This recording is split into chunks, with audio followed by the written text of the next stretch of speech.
Hi friends, welcome to my channel Sukanya మహా creations అండి. మన ఛానల్ కొత్తగా చూస్తే సబ్స్క్రైబ్ చేసుకోండి. కొత్త కొత్త న్యూ మోడల్స్‌తో అయితే న్యూ డిజైన్స్ అయితే మంచి ఆఫర్స్ అయితే మీ ముందుకు వస్తాను. ఇదొచ్చేసి light yellow colour maroon colour border అయితే వచ్చింది. దీని మీదకి డిజైన్ ఎలా కలర్‌ల కాంబినేషన్ వేసానో ఒక్కసారి చూసేయండి. చాలా బాగుందండి. ఒకసారి చూడండి. కట్ వర్క్ డిజైను మధ్యలో అయితే యెల్లో కలర్ ఇచ్చి లైట్ గోల్డ్ కలర్ అయితే ఇలా బోర్డర్‌కి అయితే ఇచ్చాను. మంచి లుక్ అయితే వచ్చింది. హ్యాండ్స్‌కి కూడా చూడండి ఒకసారి. మనకి 3/4 కావాలన్నా, ఫుల్ హ్యాండ్ కావాలన్నా, హాఫ్ హ్యాండ్ కావాలన్నా ఫుల్‌గా వర్క్ అయితే వచ్చింది.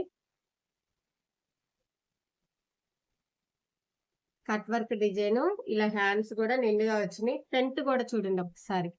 చాలా మంచి లుక్ అయితే వచ్చింది. ఫినిషింగ్ కూడా చాలా నీట్‌గా వచ్చింది. కలర్ కాంబినేషన్ గాని, వర్క్ గాని అదిరిపోయింది. చూసారు కదా! Design wear blouses. మంచిగా బీడ్స్ ఇచ్చి డిజైన్ చేయించుకొని షార్ట్ హ్యాండ్స్‌కైతే అదిరిపోయే డిజైన్ అండి. ఎవరైనా కలర్ కాంబినేషన్ బావుంటే చిన్న లైక్ అయితే చేయండి. Thank you so much.